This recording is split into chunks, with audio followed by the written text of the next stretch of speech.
నమస్తే, welcome to power debate. నేను బ్రహ్మనాయుడు. అయిపోతే వైసీపీ నేతలపై తప్పుడు కేసులు పెట్టి వేధిస్తున్నారని సజ్జల రామకృష్ణారెడ్డి మండిపడ్డారు. తమ వైఫల్యాలు కప్పిపుచ్చుకోవడానికే మాపై కూటమి ప్రభుత్వం కేసులు పెడుతుందన్నారు. ప్రజల దృష్టి మరల్చేందుకు లిక్కర్ స్కామ్ తెర మీదకు తెచ్చారన్నారు. లిక్కర్ స్కామ్లో రోజుకు ఒక కథ చెప్తున్నారని మండిపడ్డారు సజ్జల రామకృష్ణారెడ్డి. పాలసీ వల్ల నష్టం ఎక్కడ జరిగిందో చెప్పడం లేదు. 2014 నుంచి 2019 మధ్య జరిగింది స్కామ్ అని ఆధారాలు చూపించాం. ఇప్పుడు కూటమి ప్రభుత్వంలో ఇష్టారాజ్యంగా అక్రమాలకు పాల్పడుతున్నారు. కూటమి లిక్కర్ పాలసీ వల్ల ఆదాయం కూడా పెరగలేదు. అదేవిధంగా అరెస్టు జరుగుతుంటే ఇంకా డబ్బులు దాచిపెట్టి ఉంచుతారా? పిఎల్ఆర్ కంపెనీకి కాంట్రాక్ట్లో భాగంగా డబ్బులు వచ్చాయి. గ్రామాల్లో లిక్కర్ డోర్ డెలివరీ చేస్తున్నారు. నోటీసులు ఇచ్చి జనాలను అడ్డుకునే ప్రయత్నం చేస్తున్నారు. మీపై వ్యతిరేకత బయటపడుతుందన్న కారణంగా వైసీపీ నాయకులందరికీ కూడా నోటీసులు ఇస్తున్నారని మండిపడ్డారు సజ్జల రామకృష్ణారెడ్డి. అంటే ఏం జరుగుతోంది? ఇప్పటి వరకు కూడా వైఎస్ఆర్ కాంగ్రెస్ పార్టీకి సంబంధించినటువంటి ప్రతి నాయకుడికి కూడా దాదాపు 80% పైగా చాలామందిలో మరి అవినీతి మరకలు వారికి అంటే అని చెప్పేసి కూటమి నేతలు పెద్ద ఎత్తున ప్రభుత్వం వచ్చిన దగ్గర నుంచి కూడా ఫైట్ చేస్తున్నారు. మరి అనేక నియోజకవర్గాల్లో చాలామంది నాయకులకి నోటీసులు కూడా ఇచ్చినటువంటి పరిస్థితి ఉంది. ఇకపోతే అక్రమ్ మైనింగ్ కేసులో నా పేరు ఉందని చెప్పారు అని అన్నారు మాజీ మంత్రి అనిల్ కుమార్ యాదవ్. గతంలో కాకానితో నాకు మనస్పర్ధలు ఉండే, మేము కలిసి ఎలా వ్యాపారం చేస్తామని చెప్పేసి అనిల్ కుమార్ యాదవ్ మాట్లాడుతున్నారు. ఈ అంశాలను చర్చిద్దాం. ఇదే వాళ్ళ పవర్ డిబేట్. పవర్ డిబేట్లో మనతో పాల్గొనడం కోసం తిరుత్తు వేణుగోపాల్ గారు, జనసేన పార్టీ నాయకులు మనతోటి జుమ్కలు అందుబాటులో ఉన్నారు. అదేవిధంగా సజ్జా అజయ్ కుమార్ గారు తెలుగుదేశం పార్టీ నుంచి మనతో జుమ్కలు అందుబాటులో ఉన్నారు. కారుమంచి రమేష్ గారు వైఎస్ఆర్ కాంగ్రెస్ పార్టీ నుంచి మనతో జుమ్కలు అందుబాటులో ఉన్నారు. సింగళూరు వెంకటేష్ గారు రాజకీయ విశ్లేషకులు మనతో జుమ్కలు అందుబాటులో ఉన్నారు. రైట్, ముందుగా కారుమంచి రమేష్ గారితో మాట్లాడదాం. రమేష్ గారు నమస్తే అండి. రమేష్ గారు వినిపిస్తుందా నా వాయిస్? మీకు మ్యూట్లో ఉన్నారు, ఒకసారి అన్మ్యూట్ చేయండి. వినిపిస్తుందండి? వినిపిస్తుంది రమేష్ గారు. సార్ చెప్పండి. సో ఏం జరుగుతూ ఉంది?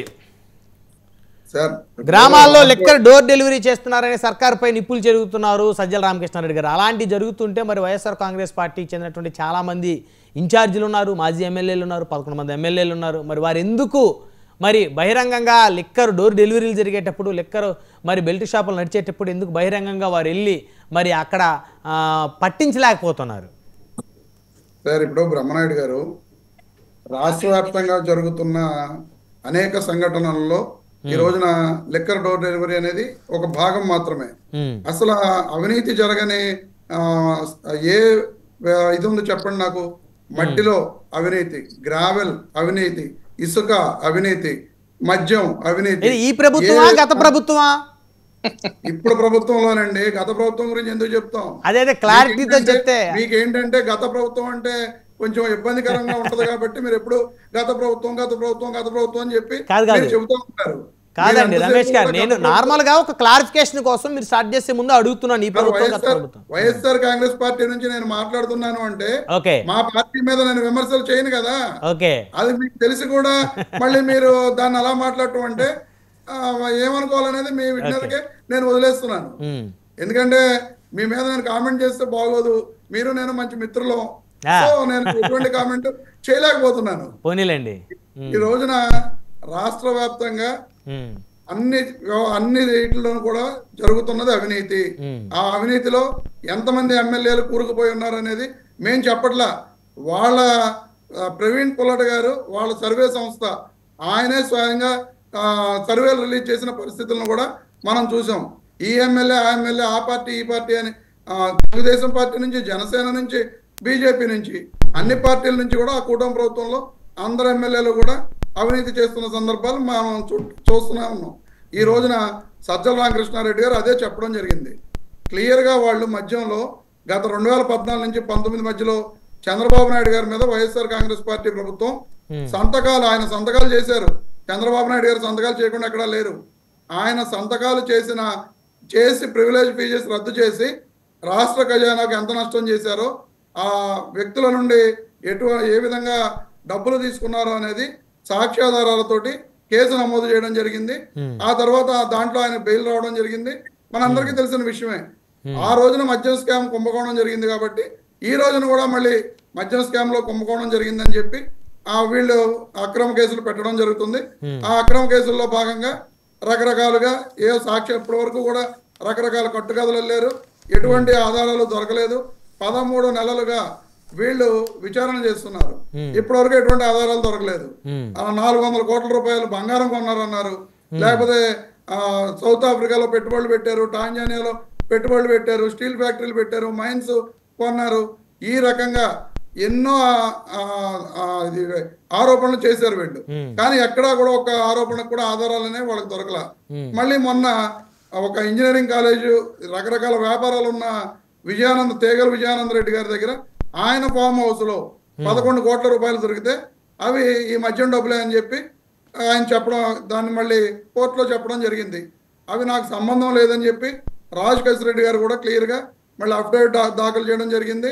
ఆ చెప్పిన వ్యక్తి లేదా ఇప్పుడు వీళ్ళ ఫామ్ హౌస్ నిజంగా వీళ్ళు తీసుకుని అందులో వీళ్ళు డబ్బులు పెట్టారు అంటే ఆ తేగల విజయానంద రెడ్డి గారు వచ్చి ఈ రోజు కూడా ఆ డబ్బులు వాళ్ళకి సంబంధించినవి, నాకు సంబంధం లేదని చెప్పి ఆయన చెప్పలా. తెలంగాణలో ఇంజనీరింగ్ కాలేజెస్ యొక్క అడ్మిషన్స్ జరుగుతున్నాయి. ప్రతి ఇంజనీరింగ్ కాలేజీల్లో ఈ రోజున లక్షల రూపాయల్లో డొనేషన్లు తీసుకుంటున్న సంఘటనలు మనందరికీ తెలుసు. అలా లక్షల రూపాయల్లో డొనేషన్లు తీసుకుంటున్న అన్ని కూడా బ్లాక్ మనీ. ఆ బ్లాక్ మనీని వాళ్ళు అక్కడ దాచి ఉండొచ్చు. దాన్ని వీళ్ళు ఎవరో కూడా ఇంతవరకు క్లారిఫై చేసిన దాఖలాలు లేవు. కానీ ఎక్కడ దొరకంగానే వెంటనే ఏ డబ్బు దొరికినా లేకపోతే ఏదైనా విషయం జరిగినా ఇది మద్యానికి సంబంధించిందని చెప్పి వీళ్ళు వెంటనే ప్రచారం చేయడం, ఆ ప్రచారాన్ని మీరందరూ కూడా పట్టుకుని ఇలా డిబేట్లు పెట్టడం, ఆ డిబేట్లలో మళ్ళీ మీరు వాళ్ళు బురద అంటిస్తారు, మేము ఆ బురద చల్లుకోవాల్సిన పరిస్థితుల్ని మీరు అందరూ కూడా చూస్తున్నారు. మద్యం డోర్ డెలివరీ చేస్తుంటే మీరు ఎవరో కూడా ఎందుకని స్పందించట్లేదు వైఎస్ఆర్ కాంగ్రెస్ పార్టీ నాయకులు కానీ, కార్యకర్తలు కానీ, ఇన్ఛార్జీలు కానీ మీరు అడగడం జరిగింది. ఎన్నో చోట్ల సార్ బ్రహ్మనాయుడు గారు ఎన్నో చోట్ల వైఎస్ఆర్ కాంగ్రెస్ పార్టీ ఇన్ఛార్జీలు, నాయకులు 30 రూపాయలు, 20 రూపాయల నుంచి 30 రూపాయలు ఎక్కువగా అమ్ముతున్న మద్యం షాపుల దగ్గర ఎన్నో వీడియోలు సోషల్ మీడియాలో పోస్ట్ చేయడం జరిగింది. అలాగే ఈ డోర్ డెలివరీ అనేది ఏలూరు జిల్లాలో డైరెక్ట్ గా ఒక ఓమ్ని వ్యాన్ తీసుకుని, మారుతి ఓమ్ని వ్యాన్ ద్వారా ప్రతి ఒక్కరికి కూడా ఇంటింటికి వెళ్ళి మద్యం సరఫరా చేస్తున్నారు. అలాగే విజయవాడలో కూడా బళ్లలో పెట్టుకుని ఇంటింటికి వెళ్ళి మద్యం సరఫరా చేస్తున్నాయి కూడా మనం సోషల్ మీడియాలో వీడియోలో చూసాం. ఆ రకంగా ఈ రోజున ప్రతి ఇంటికి కూడా మద్యం డోర్ డెలివరీ జరుగుతున్న దానికి ఆధారాలు లేకుండా సజ్జల రామకృష్ణారెడ్డి గారు ఎక్కడా కూడా మాట్లాడిన దాఖలాలు లేవు. ప్రతి ఒక్క దానికి ఆధారం ఉండబట్టే ఈ రోజున మద్యం డోర్ డెలివరీ జరుగుతుంది అనేది సజ్జల రామకృష్ణారెడ్డి గారు క్లియర్ గా చెప్పడం జరిగింది. ఈ రోజున మద్యం దాంట్లో అవినీతి ఎక్కడో జరగనట్టుగా వీళ్ళు మాట్లాడుతున్నారు. గవర్నమెంట్ కట్టిన ఫీజు కొంత అయితే అది 2 సంవత్సరాల పాటు వాళ్ళు కట్టవలసిన అవసరం ఉన్నది. ఆ ఫీజు కాకుండా వీళ్ళు ప్రతి బాటిల్ మీద 20 రూపాయల నుంచి 30 రూపాయలు ఎక్స్ట్రా అమ్ముతున్నారు. ఆ డబ్బులు ఎక్కడికి వెళ్తున్నాయండి? అవి ఎవరు సమాధానం చెప్పరు. అది అవినీతి అని అనరు. వేల కోట్ల రూపాయలు ఇన్ని మద్యం షాపుల నుండి వస్తున్నా సరే ఆ అవినీతి సొమ్ము ఎక్కడికి వెళ్తుంది అనేది ఎవరు చెప్పరు. దాంట్లో రాజకీయ నాయకులకు, ఎమ్మెల్యేలకు ఎంత వాటాలు ఉన్నాయి, పోలీసులకు ఎంత వాటాలు ఉన్నాయి, మొన్నే చూసాం మనం ఎన్ఫోర్స్మెంట్ వరకు ఎంత వాటాలు ఉన్నాయి, అలాగే చంద్రబాబు గారికి, పవన్ కళ్యాణ్ గారికి, నారా లోకేష్ గారికి వీళ్ళందరికీ ఎంత వాటాలు వెళ్తున్నాయి అన్నదానికి ఎవరు కూడా సమాధానాలు చెప్పరు. అందరూ కుక్కిన పేనుల్లాగా అబ్బాయి అసలు ఎక్కడా మద్యంలో అలా అమ్మట్లేదు, ఎక్కడా జరగట్లేదు, అంతా కూడా ప్లెయిన్ గా ఉంది, చాలా నీతిగా వ్యాపారం జరుగుతుందని చెప్పి వీళ్ళు మాట్లాడతారు. బ్రహ్మనాయుడు గారు మీరు నాతో పాటు వస్తే బెల్ట్ షాపులు రాత్రి పూట్ల 12 అయినా 1 గంట అయినా 50 రూపాయలు ఎక్స్ట్రా వేసి అమ్ముకుంటున్న సంఘటనలు మీకు చూపిస్తాను. 12 అయినా 1 గంట అయినా సరే పర్మిట్ రూముల కింద పెట్టి 50 రూపాయల నుంచి 100 రూపాయలు ఎక్సెస్ చేసి అమ్ముకుంటున్న సంఘటనలు మీకు చూపిస్తాను. మీరు నాతో పాటు వస్తే ఖచ్చితంగా ఇవన్నీ కూడా సాక్ష్యాధారాలతో నేను చూపించడానికి సిద్ధం. బ్రహ్మనాయుడు గారు రైట్ 1 by 1 మాట్లాడదాం. సో మనతోటి తిరుత్తూరు వేణుగోపాల్ గారు ఉన్నారు, జనసేన పార్టీ నుంచి. వేణుగోపాల్ గారు నమస్తే అండి.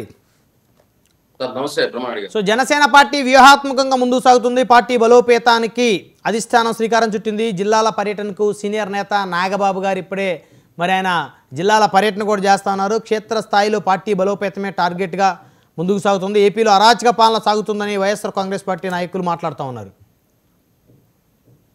సార్ బ్రహ్మనాయుడు గారు, మీకు అదేవిధంగా ప్యానెల్లో పాల్గొంటున్న పెద్దలందరికీ, 99 టీవీ ప్రేక్షకులకి అందరికీ నా నమస్కారం. బ్రహ్మనాయుడు గారు, ఇప్పుడు వైఎస్ఆర్సీపీ నాయకులు వాళ్ళ అవినీతి గురించి, గత ప్రభుత్వంలో వాళ్ళు చేసిన అవినీతి గురించి ఒక్కొక్కరు కౌంట్ చేసుకుంటూ జైలుకి పోతుంటే వాళ్ళు ఏం చెప్తున్నారంటే గత సంవత్సరం పరిపాలనలో అవినీతి జరిగిపోయింది, వాళ్ళు ఇచ్చిన సంక్షేమం ఏమి ఇవ్వలేదని చెప్పేసి ఒక తప్పుదోవ పట్టించే ప్రయత్నం చేస్తున్నారు. సార్ ఇప్పుడు ఇసుకలోను నిన్న బేస్తవారం ఏదైతే సుప్రీంకోర్టులో 1467 కోట్లకి ఏదైతే ఆ సుప్రీంకోర్టులో అప్పీల్ వేయడం జరిగింది. ఏదైతే 2.69 కోట్ల టన్నుల ఏదైతే ఉపగ్రహాల ద్వారా ఫోటోలు తీసి ఏదైతే ఇసుకని దోచుకున్నారో వాటిని ఫోటోలు తీసి ఎక్కడైతే ఆధారాలతో సహా ఈ రోజు సుప్రీంకోర్టుకి నిన్న సబ్మిట్ చేయడం జరిగింది. అదే విధంగా లిక్కర్ గురించి మాట్లాడితే A5 గా ఉండే విజయసాయి రెడ్డి గారే అవినీతి జరిగింది, మేము 100 కోట్లు అప్పు తీర్చాను, డిస్టిలరీలంతా మేము తీసుకున్నాము, ఆ డిస్టిలరీకి 12% ఎవరైతే ఆధారు డీకాట్ వాళ్ళకి 100 కోట్లు వాళ్ళ ద్వారా 100 కోట్లు ఇచ్చినట్టు, దాంట్లో ఎవరెవరి పేర్లు ఉన్నాయో మిథున్ రెడ్డి, అదే విధంగా కసిరెడ్డి, వాళ్ళ పేర్లంతా చెప్పుకుంటూ కసిరెడ్డి, అదేవిధంగా సజ్జల శ్రీధర్ రెడ్డి, ఓఎస్జి కృష్ణారెడ్డి, ఐఏఎస్ ధనంజయ రెడ్డి, వీళ్ళందరూ కలిసి మా ఇంట్లో ఒకటి 2 సార్లు సిట్టింగ్ చేయడం జరిగింది. హైదరాబాద్ లో ఒకసారి, విజయవాడలో ఒకసారి 100 కోట్లు ఇవ్వడం జరిగింది 12% ఇంట్రెస్ట్ తో. వాళ్ళు ఏదైతే డిస్టిలరీ దాన్ని లీజుకి తీసుకోవడమే, ఆ డిస్టిలరీ ద్వారా గవర్నమెంట్ పంపించి లిక్కర్ అమ్మింది అన్ని A to Z Vijayasai Reddy A5 గా ఉండే వ్యక్తి ఏదో సిట్ విచారణ తర్వాత బయట వచ్చి చెప్పడం జరిగింది. మరి అది తప్ప? అది ఆ రోజు ఈ రోజు ప్రభుత్వం వాళ్ళపైన తప్పుడు కేసు పెడుతుందా? విజయసాయి రెడ్డి చెప్పిస్తా ఉందా? లేదా విజయసాయి రెడ్డి పార్టీలోనే సెకండ్ ప్లేస్ లో ఉన్న వ్యక్తి ఆయన ఎట్లా చెప్పుకుంటాడు? ఎవరెవరు ఉన్నారు? కసిరెడ్డి గురించి ఎట్లా చెప్పాడు? ఇవన్నీ చూడాలి. ఊరికే ప్రభుత్వం ఉంది, కేసులు పెట్టేసింది అని చెప్పి మాట్లాడడం కాదు. అదే విధంగా మైన్స్ గురించి మాట్లాడాలి. అన్న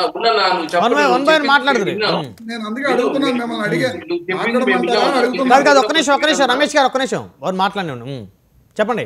ఈ విధంగా ఇసుకలో గాని లిక్కర్ లో గాని, అదే విధంగా ఏదైతే క్వాజా అక్రమ తరలింపు గురించి ఏదైతే శ్రీకాంత్ రెడ్డి స్పష్టంగా చెప్పాడు. ఈ రోజు ఆయన కూడా ఏదైతే 10 రోజుల క్రితం అరెస్ట్ అవ్వడము, ఆ అరెస్ట్ తర్వాత నెల్లూరు రూరల్ పోలీస్ వాళ్ళు వచ్చి అడ్మిట్ చేసే గూడూరు దీంట్లో కోర్టులో దాన్ని అతన్ని రిమాండ్ 10 రోజులు రిమాండ్ 14 రోజులు డిమాండ్ చేస్తే దాంట్లో కూడా ఏమొస్తున్నాయి? అనిల్ కి పాత్ర ఏముంది, కాకాని గోవర్ధన్ రెడ్డి పాత్ర ఏముంది, దాంట్లో సంపాదించిన డబ్బులు ఏదంటే ఇన్వెస్ట్ చేశాము అని స్పష్టంగా చెప్తున్నారు. అంటే వాళ్ళ మనుషులే వాళ్ళు చెప్తా ఉంటే కూడా ఈ రోజు రాష్ట్ర ప్రభుత్వం వాళ్ళపైన తప్పుడు కేసులు పెడతా ఉంది అని చెప్పి మళ్ళీ ఎట్లా వీళ్ళు మాట్లాడుతున్నా అర్థం కాలేదు. ఈ రోజు దేంట్లో అవినీతి జరగలేదు? ఇసుకలో చూసినా అవినీతే, మట్టిలో చూసినా అవినీతే, మద్యంలో చూసినా అవినీతే.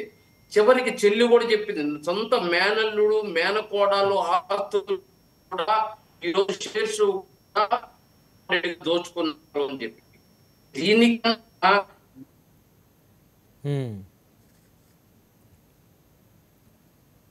అదే దేవాదాయ భూముల్లోనూ అవినీతే, అదేవిధంగా భూ కబ్జాలు, ఇట్లా రకరకాలుగా చేసేసి పీకల లోతుల్లో ఈ రోజు గత 5 సంవత్సరాల పరిపాలనలో కార్యకర్తలను పక్కన పెట్టి ప్రజలకు ఏదో వాళ్ళకి కావాల్సిన ఏదో స్కీములు ఇచ్చేస్తాయి, వాళ్ళకి కావాల్సిన వాళ్ళకి ఇచ్చుకొని వీళ్ళు ప్రతి దాంట్లోనూ చేపెట్టి దోచుకునేసి ఈ రోజు ప్రభుత్వం పైన పవన్ కళ్యాణ్ లేదో చంద్రబాబు నాయుడు గారు కుట్ర, లేదా లోకేష్ గారు కుట్ర అని చెప్పి తప్పించుకోవడం తప్ప శ్రీకాంత్ రెడ్డి ఎవరు, అదేవిధంగా విజయసాయి రెడ్డి ఎవరు, అదే షర్మిలమ్మ ఎవరు చెప్తున్నారు వీళ్ళ అవినీతి గురించి? చంద్రబాబు నాయుడు చెప్తున్నారు, లోకేష్ చెప్తున్నారు, ఎవరు చెప్తున్నారు? పవన్ కళ్యాణ్ చెప్తున్నారా? చెప్పేది వాళ్ళ వ్యక్తులే చెప్తున్నారు. మా మేనల్లుడు మేనకోడల ఆస్తులు కబ్జాలు చేస్తున్నారు, మా షేర్లు కబ్జా చేశారు. అదే విధంగా ఏదైతే ఈరోజు ఇసుకలో అయితేనేమి, అదే విధంగా మద్యంలో అయితే విజయసాయి రెడ్డి గారు చెప్పడం, ఇవన్నీ స్పష్టంగా చూస్తున్నాం. కానీ వీళ్ళు ఏమన్నా అంటే బురద ప్రభుత్వం పైన వేసేసి ప్రభుత్వం వచ్చిన రోజు నుంచి ఏ రోజైతే చంద్రబాబు నాయుడు గారు ప్రమాణం స్వీకారం చేశారో ఆ నెక్స్ట్ రోజు నుంచి మీరు స్కీమ్లు ఇవ్వలేదే, సూపర్ 6 చెప్పారే అంటే ప్రజలను డైవర్ట్ చేయాలి. ఏదైతే వీళ్ళు చేసిన అవినీతి అక్రమాలు బయటకు రాకూడదు కాబట్టి మీరు సూపర్ 6 మేము అడుగుతున్నాం కాబట్టి మా పైన తప్పుడు కేసులు పెడుతున్నాం అని చెప్పేసి ఇట్లా రాజకీయం బుద్ధలే కార్యక్రమం. మళ్ళీ వీళ్ళపైన దాడి చేశారు, వీళ్ళపైన అక్రమ కేసులు పెట్టారు అని చెప్పి చెప్తున్నారు. సరే ఈ రోజు రాష్ట్ర ప్రజలంతా ఏమి అంత అమాయకులు అనుకుంటున్నారు? వీళ్ళు 151 సీట్లు ఇచ్చిన ప్రజలు ఈ రోజు 11 సీట్లు ఇచ్చారంటే మీరు ఏ దాంట్లో చేపెట్టి ఎంత దోచుకున్నారు? రాష్ట్ర అన్ని ప్రజలు పసిగట్టారు కాబట్టి వారికి ఆ ఓట్లు వేశారంటారా? అన్ని సీట్లు ఇచ్చారంటారా? ఈరోజు కార్యకర్తలను విస్మరించారు, కార్యకర్తలు పక్కన పెట్టారు. అదే విధంగా దేంట్లో చేంజ్ పెట్టలేదు చెప్పండి. ప్రతి దాంట్లో అవినీతి, ప్రతి దాంట్లో చేపెట్టారు, అవినీతి చేశారు. అదేమంటే రాష్ట్ర ప్రభుత్వం ఈరోజు మా పైన కక్ష సాధింపు అంటున్నది. మీ మనుషులే చెప్తున్నారు కదా అవినీతి జరిగిందని, కాదు. ఇంకా ఇప్పుడు ఏదైనా పాలసీలో కానీ స్కాములు జరిగినప్పుడు దానికి సంబంధించిన వ్యక్తులను అరెస్ట్ చేసినప్పుడు కక్ష సాధింపు అనేటువంటి ఒక మాట పరిపాటి అయిపోతుంది. ప్రతి ఒక్కరు అదే మాట అనేస్తున్నారు. ఇది కేవలం కక్ష సాధింపు, మా ఎదుగుదలను చూడలేక మమ్మల్ని అణిచివేయాలని. అసలు జరిగేది ఏంటి, జరిగింది ఏంటి, ఇక్కడ మాట్లాడేది ఏంటి? ఒప్పుకున్నాడా లేదా సంబంధించి ఇట్లా చెప్తే ప్రతి వాళ్ళే వచ్చి చెప్తున్నారు మేము చేసింది నిజమే, ఇది జరిగింది అని చెప్తున్నారు స్పష్టంగా. మళ్ళీ రమేష్ చేతి పెట్టుకున్నాడు నిజం కాదని. వన్ బై వన్ మాట్లాడదాం. వద్దు తాగినారు. వన్ బై మళ్ళీ వస్తారు మీ దగ్గరికి. వేణుగోపాల్ గారు మనతో తెలుగుదేశం పార్టీ సజ్జ అజయ్ గారు ఉన్నారు. అజయ్ గారితో మాట్లాడదాం. అజయ్ గారు నమస్తే అండి. గుడ్ ఈవినింగ్ బ్రహ్మనాయుడు గారు. సో పాలసీ వల్ల అసలు నష్టం ఎక్కడ జరిగిందో చెప్పమంటున్నారు సజ్జల రామకృష్ణారెడ్డి గారు. 2014 నుంచి 19 మధ్య స్కామ్ జరిగిందని చెప్తున్నారు. ఇప్పుడు కూటమి ప్రభుత్వంలో ఇష్టారాజ్యంగా అక్రమాలకి అవినీతికి పాల్పడుతున్నారు. సో మమ్మల్ని అణిచివేయడానికి మాత్రమే కక్ష సాధింపు చర్యలు అనేటువంటి ఒక నినాదంతో ఈ ప్రభుత్వం అన్యాయంగా కేసులు పెడుతుందని చెప్పేసి వాపోతూ ఉన్నారు. సో మీపై వ్యతిరేకత బయటపడుతుందన్న కారణంగానే ప్రతిపక్ష పార్టీ నాయకులకు నోటీసులు ఇస్తున్నారు. సో ఇది డైవర్ట్ చేస్తున్నారు, ఇది కక్ష సాధింపు అని మాట్లాడుతూ ఉన్నారు. నాకు అర్థం కాని విషయం ఏంటి బ్రహ్మనాయుడు గారు, ఇప్పుడు దాకా సజ్జల రామకృష్ణారెడ్డి గారికి ఎన్ని నోటీసులు ఇచ్చి ఉంటారో పోలీసులు నాకు తెలియదు. ఇంకా ఆ లెక్క ఆయనే చెప్పాలి. కూటమి ప్రభుత్వం వచ్చిన ఏడాది కాలంలో నాకు ఇన్ని నోటీసులు ఇచ్చారని ఎక్కడా కూడా సజ్జల రామకృష్ణారెడ్డి గారు మెన్షన్ చేయలేదు. అంటే ఆయనకి ఒక్క నోటీస్ కూడా వెళ్ళలేదేమో, అందుకు ఫీల్ అవుతున్నాడేమో. అసలు అన్నిటికీ నేనే కదా మూల కారణం. ఆ రోజు ముఖ్యమంత్రి కంటే ఎక్కువ హడావిడి చేసింది నేనే కదా. ఎవరెవరికో ఇస్తున్నారు, మిథున్ రెడ్డి అంటున్నారు, ఆ రెడ్డి అంటున్నారు, ఈ రెడ్డి అంటున్నారు, నాకెవరేంట్రా బాబు అని చెప్పేసి ఆయన ఫీల్ అవుతున్నాడు. అతి త్వరలో అతనికి కూడా వెళ్ళొచ్చు నోటీసులు, అతను చేసిన తప్పులకి అతను కూడా జైలుకి వెళ్ళొచ్చేమో. ఆయన తప్పులు చేశాడా సజ్జల రామకృష్ణారెడ్డి గారు? ఆయన మంత్రి కాదు కదా, ఆయన శాసనసభ్యుడు కాదు కదా. కాదు బ్రహ్మనాయుడు గారు, ఆ రోజు మంత్రుల పనులు మంత్రులు ఎప్పుడు చేశారు బ్రహ్మనాయుడు గారు? మంత్రుల కంటే ఎక్కువ పనులు నేనే చేసింది. ఏ శాఖకి సంబంధించి ప్రెస్ మీట్ అయినా సరే మంత్రి కంటే ముందు చేనే చెప్తాడు, ఏం మాట్లాడాలో కూడా నేనే చెప్తాడు. అంత తెలివిగలవాడైనా. ఇలా ఏమంటారు, 2014 నుంచి 2019 వరకు మద్యం కుంభకోణం జరిగింది, మద్యం స్కామ్ జరిగింది, దాని మీద చంద్రబాబు నాయుడు గారు బెయిల్ మీద బయటకు వచ్చారు అన్నారు. Very good. సంతకాలు చంద్రబాబు గారు పెట్టారు అన్నారు, ఇంకా సూపరు. అంటే ఈ రోజు మద్యం స్కామ్ ఒక చంద్రబాబు నాయుడు గారు మాత్రమే చేశారంటారా? ఆ రోజు ఆ గవర్నమెంట్ లో ఆ శాఖలో సంబంధించిన అధికారులు కావచ్చు, ఇంకొక వ్యక్తులు కావచ్చు, ఈ రోజు మద్యం కుంభకోణం మద్యం స్కామ్ అనగానే జగన్మోహన్ రెడ్డి గారు అని చెప్పి జగన్మోహన్ రెడ్డి గారిని తీసుకెళ్లి జైల్లో వేయలేదు కదా. మేమేం జగన్మోహన్ రెడ్డి గారు మద్యం కుంభకోణం చేశాడు తినేశాడు ఇంకా మేము చెప్పట్లేదు కదా. వాళ్ళ పార్టీ నాయకులు చెప్పారు. ఈ రోజు A5 ఎవడు, A4 ఎవడు, A40 ఎవడు, A1 ఎవడు, A21 ఎవడు, A22 ఎవడు అని చెప్పేసి లిస్ట్ మొత్తం బయటకు వస్తుంది కదా. ఇంతమంది అరెస్ట్ అయ్యారు కదా. అవును, ఈ రోజు డైరెక్టర్లని వీళ్ళని వాళ్ళని ఇంతమంది అరెస్ట్ అయ్యారు కదా. ఆ రోజు బెయిల్ తెచ్చుకుంది ఒక చంద్రబాబు గారు మాత్రమే కదా. అవును, మిగతా వాళ్ళందరూ ఏమైపోయారు? అంటే మిగతా వాళ్ళు ఎవరు మీకు దొరకలేదా? లేకుంటే మీరు గుడ్డగాల్చి ముఖం మీద వేశారు, చంద్రబాబు గారు బెయిల్ తెచ్చుకున్నారు, అయిపోయింది, మద్యం కుంభకోణం ఆయనే చేశాడని చెప్పాలి, అంతే కదా. ఈ రోజు ప్రూవ్ చేయాలంటే 100 ఉంటాయి కదా. మీరు ఎంతసేపటికి చంద్రబాబు నాయుడు గారు ఆ రోజు సీఎం గా ఉన్నప్పుడు మద్యం కుంభకోణం జరిగింది అంటున్నారు, మిగతా వాళ్ళు ఎక్కడా? స్కామ్ ఒక్కళ్ళే చేయలేరు కదా. ఈ రోజు ఆ భారతదేశ వ్యాప్తంగా ఎక్కడ మధ్య కుంభకోణం జరిగినా, ఎక్కడ ఎంతమంది అరెస్ట్ చేసినా సరే దాంట్లో చాలా మంది ఒక తీగలాగితే 100 మంది బయటకు వస్తున్నారు. ఆ రోజు మీరు అన్నట్టు వాస్తవం అయితే ఆ రోజు బెయిల్ మీద వచ్చింది ఒక వ్యక్తే కదా. అవును, మరి మిగతా అధికారులంతా సంతకం పెట్టింది చంద్రబాబు నాయుడు గారు, బానే ఉంది. ఆ సంతకం పెట్టడానికి ఆ ఫైల్ మోసిన వ్యక్తి ఎవరు, ఆ ఫైల్ తీసుకొచ్చిన వ్యక్తి ఎవరు, వీళ్ళందరూ ఏమైపోయారు? వీళ్ళందరూ కూడా ఉండాలి కదా, వీళ్ళందరూ కూడా కనపడాలి కదా. అవును. సో వాళ్ళు ఏంటంటే జగన్మోహన్ రెడ్డి గారు 2019లో ముఖ్యమంత్రి అయిన తర్వాత నువ్వు స్కిల్ స్కామ్ లో అరెస్ట్ చేసావు. ఇప్పుడు చివరిలో ఎన్నికలు వస్తున్న మూమెంట్ లో స్కిల్ స్కామ్ లో అరెస్ట్ చేసావు. నీకు 2014 నుంచి 2019 మద్యం కుంభకోణం జరిగిందని నీకు మొదటి రోజే తెలుసు ముఖ్యమంత్రి అయిన తర్వాత. వచ్చిన తర్వాత సరే ఒక దాని మీద బెయిల్కి వచ్చాడు, నువ్వు సుప్రీం కోర్టుకు పో, ఈడీని పెట్టి విచారం చేయించాల్సింది గవర్నమెంట్ నీదే కదా. ఆంధ్రప్రదేశ్ రాష్ట్రంలో 2,000 కోట్ల రూపాయలు మద్యం స్కామ్ జరిగింది, దీనివల్ల ప్రజలు ఇది కోల్పోయారు, డబ్బులు రాష్ట్రానికి రావాల్సిన డబ్బులు టీడీపీ వాళ్ళ జోబుల్లోకి వెళ్ళిపోయాయని జగన్మోహన్ రెడ్డి గారు అనుకుంటే ఆ రోజు ఈడీ విచారణ జరిపించాల్సింది, సిబిఐ విచారణ జరిపించాల్సింది కదా. ఎందుకు జరిపించలేకపోయారు? దీనికి జగన్మోహన్ రెడ్డి గారు కానీ సజ్జల రామకృష్ణారెడ్డి గారు కానీ ఇక ఎవరు చెప్తా సమాధానం చెప్పినా మాకు హ్యాపీయే. ఈ రోజు మా మీద వ్యతిరేకత వస్తుంది కాబట్టి డైవర్ట్ చేయడానికి ఇవన్నీ చేస్తున్నామని సజ్జల రామకృష్ణారెడ్డి గారు చెప్తున్నారు. మా మీద ఏం వ్యతిరేకత వచ్చిందండి? ఈ రోజు మా మీద వ్యతిరేకత వస్తే మీరు చూపించాలి కదా. ఈ రోజు సోదరులు రమేష్ గారు ఉన్నారు, కారుమంచి రమేష్ గారు, ప్రతి దగ్గర బెల్ట్ షాపులు ఉన్నాయి, లిక్కర్ షాపులు నడుస్తున్నాయి, బెల్ట్ షాపులు రాత్రి 1 గంట దాకా నడుస్తున్నాయి అంటున్నారు. బ్రహ్మనాయుడు గారు, నేను ఒక తెలుగుదేశం పార్టీ కార్యకర్తగా 2019 నుంచి 2024 వరకు ఆంధ్రప్రదేశ్ రాష్ట్రంలో జరుగుతున్న ప్రతి ఒక్క రాజకాన్ని సోషల్ మీడియా వేదికగా నేను నేరుగా ప్రతి ప్లేస్ కి, రోడ్లు బాగోకపోతే రోడ్ల దగ్గరికి, చివరికి మద్యం దుకాణాల్లో డిజిటల్ పేమెంట్ లేకపోతే డిజిటల్ పేమెంట్ లేదని చూపించడానికి నేరుగా అన్నిటి దగ్గరికి వెళ్ళాం. ఇంకొక విషయం ఏంటంటే, భూమన కరుణాకర్ రెడ్డి గారు వాళ్ళ అబ్బాయి అభినయ్ రెడ్డి గారు ఇటీవల కాలంలో ఒక 2 నెలల క్రితం అనుకుంటా తిరుపతిలో వెళ్ళాడు. 4 నెలలు అవుతుందా? అయ్యా ఎర్లీ మార్నింగ్ 4, 5 ఆ టైంలో ఆయన ఒక ఫోన్ పట్టుకొని వీడియో తీసుకుంటా కూడా వెళ్ళారు. అదైతే రమేష్ గారు, నేను ఇప్పుడు దాన్ని భూమన అభినయ్ రెడ్డి చేయలేదని నేను చెప్పట్లే. రమేష్ గారు నేను అడుగుతున్నాను కదా, వాళ్ళు చేశారని. కాంగ్రెస్ పార్టీ వాళ్ళు సోషల్ మీడియాని మీరు ఫాలో అయితే రమేష్ గారు ఎవరు సోషల్ మీడియాని వాళ్ళే ఫాలో అవుతారు, ఒకరు సోషల్ మీడియాని ఇంకొకరు ఫాలో అవ్వరు. రమేష్ గారు, నేను మీకే సూటి ప్రశ్న వేస్తున్నాను. రమేష్ గారు, నువ్వు నేనే మాట్లాడుకుందాం. ఇప్పుడు మీదే నియోజకవర్గం అండి? గోపాలపురం నియోజకవర్గం. గోపాలపురం నియోజకవర్గంలో మీరు ఇప్పుడు దాకా ఎన్ని మద్యం బెల్ట్ షాపుల దగ్గరికి వెళ్ళారండి? ఆ వీడియోలు ఎక్కడ ఉన్నాయి? నా దగ్గర ఉన్నాయి. ఒకసారి పెట్టండి. బ్రహ్మనాయుడు గారు వాటిని ప్లే చేయండి ప్లీజ్. బ్రహ్మనాయుడు గారు పెట్టండి. బ్రహ్మనాయుడు గారు గతంలో కూడా మీకు పంపించాను.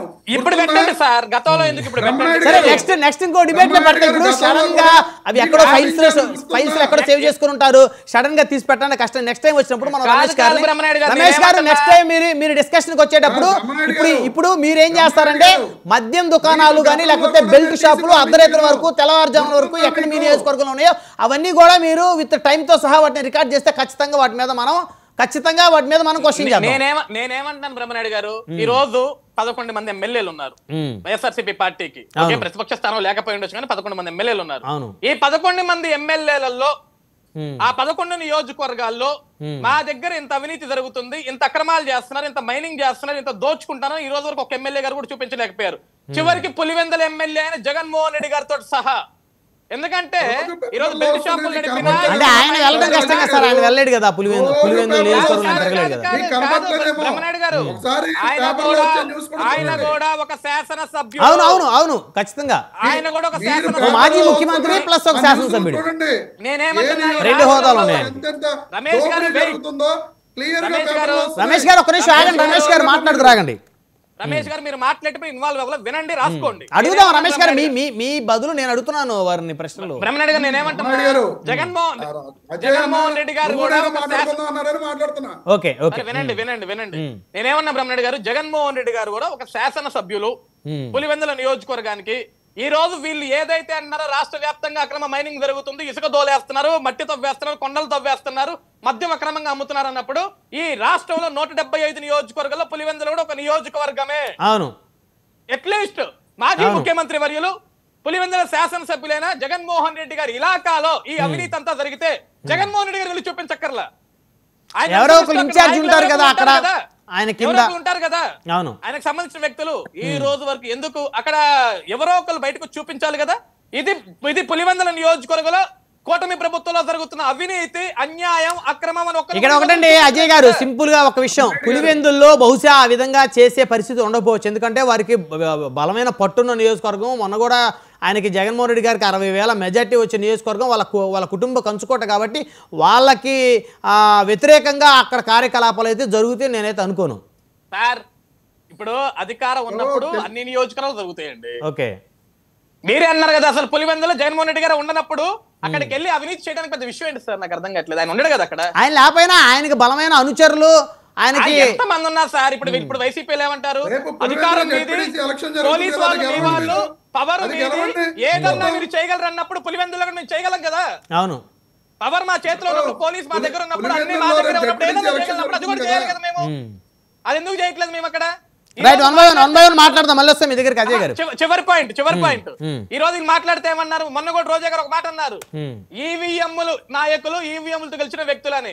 జగన్మోహన్ రెడ్డి గారు ఏమి బ్యాలెట్ పేపర్ లో గెలవాలా, ఆయన కూడా ఈవీఎంలతో ఓటెత్తేనే గెలిచింది. ఆ విషయాలు మర్చిపోతున్నారు. అవును, ఆయన కూడా శాసనసభ్యుడిగా ఈవీఎంలతో ఓటేస్తే ఇది బ్యాలెట్ పేపర్ ఏం ఎట్లా పులివెందులో సెపరేట్ గా. రైట్ మనతోటి సింగలూరు వెంకటేష్ గారు ఉన్నారు, సీనియర్ అడ్వకేట్ అయినా రాజకీయ విశ్లేషకులు. నమస్తే అండి సింగలూరు వెంకటేష్ గారు. నమస్తే బ్రహ్మనాయుడు గారు. సో ఏంటి సార్ పరిస్థితి? మరి నోటీసులు ఇచ్చి జనాలను అడ్డుకునే ప్రయత్నాలు చేస్తున్నారు, అదేవిధంగా మీపై వ్యతిరేకత బయటపడుతుందన్న కారణంగానే మీరు నోటీసులు ఇస్తామన్నారు. సో వివిధ కేసుల్లో మా నాయకులను ఇరికిస్తామన్నారు. సో అన్యాయంగా అక్రమంగా ఇది కక్ష సాధింపు చర్యలకి మీరు ఈ ప్రభుత్వం ఈ విధంగా చేస్తూ ఉందని చెప్పేసి మరి సజ్జల రామకృష్ణారెడ్డి గారు అంటే బహుశా ఇప్పుడు జగన్మోహన్ రెడ్డి గారికి ఆయనే కుడిభుజం. మరి ఆ రోజు ప్రభుత్వంలో కూడా ఆయనే కుడిభుజంగా వ్యవహరించారు. సజ్జల రామకృష్ణారెడ్డి గారు మాట్లాడిన మాటలు ఏవైతే ఉన్నాయో అవి ఆ పార్టీకి సంబంధించినటువంటి నాయకుడిగా ఆయన అంతకు మించి మాట్లాడడానికి కూడా ఏమీ లేదు. వాస్తవంగా రాష్ట్రంలో జరుగుతున్నటువంటి పరిస్థితులు కానివ్వండి, పెడుతున్నటువంటి కేసులు కానివ్వండి, అలాగే జరుగుతున్నటువంటి అరెస్టులు కానివ్వండి, ఈ పర్వం అంతా కొనసాగుతున్నటువంటి ఇటువంటి క్రమంలో నిన్న జగన్మోహన్ రెడ్డి గారు కూడా అదే మాట్లాడినట్టున్నారు, సబ్జెక్ట్ టు కరెక్షన్. దాన్నే ఈరోజు సజ్జల గారు కూడా మరొకసారి ఉటంకించారు. మరొక విషయం ఏంటంటే జగన్మోహన్ రెడ్డి గారికి 2 భుజాలు ఉన్నాయి. ఆయన ఈయన కుడి భుజం కాదు, ఆయన ఎడమ భుజం కాదు. అంతేనా? అంటే రాజకీయంగా లెఫ్ట్ హ్యాండ్ రైట్ హ్యాండ్ ఉంటారు కదండి. రాజకీయంగా అయినా మరో రకంగా అయినా జగన్మోహన్ రెడ్డి గారికి అంటే వాళ్ళతో అంత సఖ్యత లేకపోతే ఎంత పెద్ద వ్యవహారంలో అయినా కానీ, ఎంత పెద్ద విషయంలో అయినా కానీ, ఎవరినైనా కానీ తీసి పక్కన పడేసేటువంటి ఒక శైలి అతనికి స్వతహాగా ఉంది. అందరికీ ఉందండి, ఆయనకు ఒక్కడికే కాదు. మనం గతంలో కూడా చూస్తే స్వయాన కొన్ని విభేదాలు వచ్చినప్పుడు తన సొంత చెల్లి గారిని కూడా దూరం పెట్టినటువంటి విషయం. తర్వాత ఆయనతో పాటు రాజకీయ ప్రయాణం, జైలు ప్రయాణం అన్ని చేసినటువంటి విజయసాయి రెడ్డి గారు కూడా వెళ్ళిపోతానంటే ఆయన బతిలాడినటువంటి పరిస్థితి కాదు, పోతే పో అని చెప్పేసి వదిలేసినట్టున్నారు. సో ఇప్పుడు రాష్ట్రంలో జరుగుతున్నటువంటి ఈ కార్యక్రమాలన్నీ కూడా వైఎస్ఆర్సీపీ పార్టీకి కాస్త వ్యతిరేకంగానే కనిపిస్తున్నటువంటి ఒక సందర్భం మనంతా చూస్తున్నాం. ఇక నోటీసులు ఇచ్చినా లేదా అరెస్టులు చేస్తామన్నా, రౌడీ షీట్లు ఓపెన్ చేస్తామన్నా, జగన్మోహన్ రెడ్డి లాంటి నాయకులు వస్తే రోడ్డు మీదకి ఒక పార్టీ అధినేతగా, ఒక మాజీ ముఖ్యమంత్రిగా సహజంగా కొంత క్రౌడ్ పుల్లర్ లాగానే మనం చూడాలి. ఖచ్చితంగా దాంట్లో మళ్ళీ ఇంకా రెండో మాటే లేదు. ఆయన ఖచ్చితంగా ప్రజాదరణ ఉన్న వ్యక్తే, నాయకుడు, అందులో డౌట్ లేదు. ఆ ప్రజాదరణ ప్రతిపక్షంలో ఉండగా ఎలా ఉంటదంటే బ్రహ్మనాయుడు గారు, మామూలుగా అధికారంలో ఉంటే 100 మంది వస్తే ప్రతిపక్షంలో ఉంటే 10 మంది కూడా కనపడరు. ఎందుకు వచ్చిందిలే కర్మ, మళ్ళీ మనం ఆ కేసుల్లో ఈ కేసుల్లో ప్రభుత్వంలో ఉన్న వాళ్ళు కార్నర్ చేస్తారు అని చెప్పేసి కాస్త దూరంగా ఉన్నటువంటి పరిస్థితి. రెండోది, అధికారం పోగానే చాలా మంది కూడా అవకాశవాదుల్లాగా అనకూడదు కానీ వాళ్ళ యొక్క క్యాటర్ ని రక్షించుకోవడానికి పార్టీ మారిపోతున్నటువంటి పరిస్థితి కూడా మనం అందరం చూస్తున్నాం. వీళ్ళని అవకాశవాదులుగా మనం ట్రీట్ చేయకూడదు. అక్కడ ఉన్నటువంటి స్థానిక పరిస్థితుల దృష్ట్యా వాళ్ళ క్యాటర్ ని కాపాడుకోవడం కోసం అధికార పార్టీ సహజంగానే కొన్ని కేసులు పెడుతుందో, లేకపోతే అధికారంలో ఉన్న వాళ్ళు ఆర్థికంగా దెబ్బ కొడతారనో కాస్త భయపడి పార్టీని వీడి బయటకు వెళ్ళిపోయేటువంటి పరిస్థితి. నాకు తెలిసి వేణుగోపాల్ గారు కూడా ఆయన క్యాడర్ని కాపాడుకోవడానికి బయటకు వెళ్ళాడు కానీ ఆయనకి వ్యక్తిగతంగా మరొక వ్యవహారంలో ఉండి బయటకు వెళ్ళినటువంటి పరిస్థితి కాదు. ఇలాంటి నాయకులు చాలా మంది ఉన్నారు. అంటే వాళ్ళని గతంలో కష్టపడి పనిచేసిన పార్టీ, అధికారంలోకి వచ్చిన పార్టీ కనీసం పట్టించుకోకుండా, విలువ ఇవ్వకుండా ఉంటుంది. బ్రహ్మనాయుడు గారు నిన్న జరిగిన మీటింగ్ నాగబాబు గారి ముందే ఈ రాష్ట్రంలో గెలిచినటువంటి మొట్టమొదటి మహిళా కార్పొరేటర్ భర్త తన యొక్క గోడును వెళ్ళబోసుకున్నటువంటి పరిస్థితి. అది అధికారంలో ఉన్నప్పుడు కొన్ని ప్రివిలేజెస్ తగ్గించుకుని పని చేయాల్సినటువంటి పరిస్థితి. అదే ఇప్పుడు అధికార పార్టీ అందరికి న్యాయం చేయలేదుగా, కార్యకర్తలకి, నాయకులకి. అది స్టేట్ లో ఒకరికైనా న్యాయం చేయాలిగా, ఫస్ట్ గెలిచిన వాళ్ళకన్నా న్యాయం చేయాలి కదా, వాళ్ళు బాధపడేది అది. అయితే ఇది అంతర్గతంగా మాట్లాడుకోవాల్సిన విషయం కానీ అధికారంలో ఉన్నప్పుడు బజారెక్కి మాట్లాడుకోవాల్సిన వ్యవహారం కాదని నాగేంద్ర బాబు గారు అక్కడ ఆ విషయాన్ని అక్కడతో కట్ చేసి పక్క తీసుకొచ్చినటువంటి ఒక వ్యవహారం. అధికారంలో ఉన్నప్పుడు అందరికీ న్యాయం జరగదు మీరు అన్నట్లుగా. కాకపోతే అది బాహాటంగా బయటపడటం కన్నా కొంతమంది అధికారం పోయాక పక్కకు తప్పుకుంటారు, కొంతమంది మాట మీద నిలబడో లేకపోతే వాళ్ళకు ఉన్నటువంటి వ్యక్తిగతమైనటువంటి సాన్నిహిత్యం ద్వారా అలాగే నిలబడిపోయి ఉంటారు. దాన్ని బట్టి వాళ్ళ మీద కేసులు పడుతూ ఉంటాయి. అది వైఎస్ఆర్సీపీ పార్టీ ఉన్నప్పుడు తెలుగుదేశం పార్టీ మీద, ఆ నాయకుల మీద కూడా కొన్ని కేసులు పడి, అలాగే ఇప్పుడు వైఎస్ఆర్సీపీ పార్టీలో ఉన్నటువంటి నాయకుల మీద కూడా తీవ్రంగానే కేసులు పడుతున్నాయి. ఇవన్నీ రాజకీయంలో ఒక ప్రక్రియ లాగానే జరిగిపోతున్నటువంటి పరిస్థితి. మళ్ళీ రేపు వైఎస్ఆర్సీపీ పార్టీ గౌకన అధికారంలో కానీ వస్తే ఎంతకు 10 రెట్లు జరుగుతూనే ఉంటాయి. కక్ష సాధింపు చర్యలు ఈ వెండంట ఏదైతే ఉందో ఇది ముందుకు వెళ్తూనే ఉంటుంది తప్ప దీన్ని మనం ఎక్కడా కూడా ఫుల్ స్టాప్ పెట్టే పరిస్థితి అయితే కనపడట్లేదు. ఒక కొత్త రకమైనటువంటి వరవడు వచ్చింది రాష్ట్రంలో. మేము అధికారంలో ఉంటే మిమ్మల్ని దంతా, మీరు అధికారంలో ఉంటే మమ్మల్ని దంతారని చెప్పి. ఎవరు దీన్ని తెరలేపింది? ఎవరు అసలు ఫస్ట్ దీనికి అంకురార్పణ చేసింది ఎవరు? అది ఇప్పుడు నువ్వు ముందా నేను ముందా అని కాదండి, అందరూ చేశారు. అందరే కాదండి, ఎవరో ఒకరు చెప్పండి. మీరు తెలివిగా చెప్పొద్దు వెంకటేష్ గారు.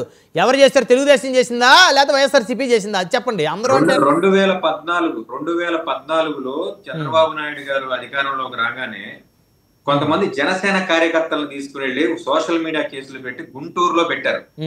అక్కడ నుంచి మొదలైంది. ఓకే, 2014లో మొదలైంది. ఇది 2019లో తారాస్థాయికి చేరింది. 19-20 ఆ టైంలో 19 మొన్న ఎలక్షన్ కి వచ్చేప్పటికి చంద్రబాబు నాయుడు గారి అరెస్ట్ అనేది ఈ రాష్ట్రంలో పీక్ స్టేజ్ కి చేరింది.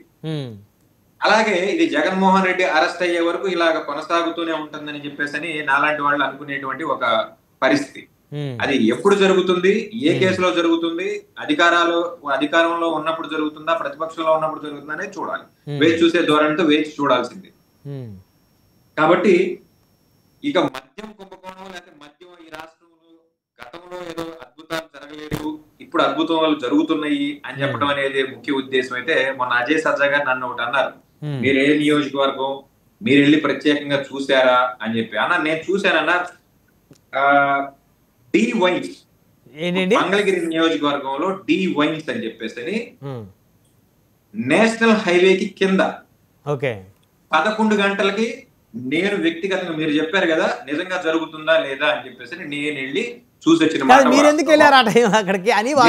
మొన్న ఇది చెప్పారు కదా మీ డిబేట్ లోనే, ఈ నలుగురు సాక్ష్యంగానే మీరు ఇప్పుడు కూడా అన్నారు, మీరు వెళ్ళి చూసారా, వీడియోలు ఉన్నాయా అని చెప్పేసి క్వశ్చన్ చేశారు కదా.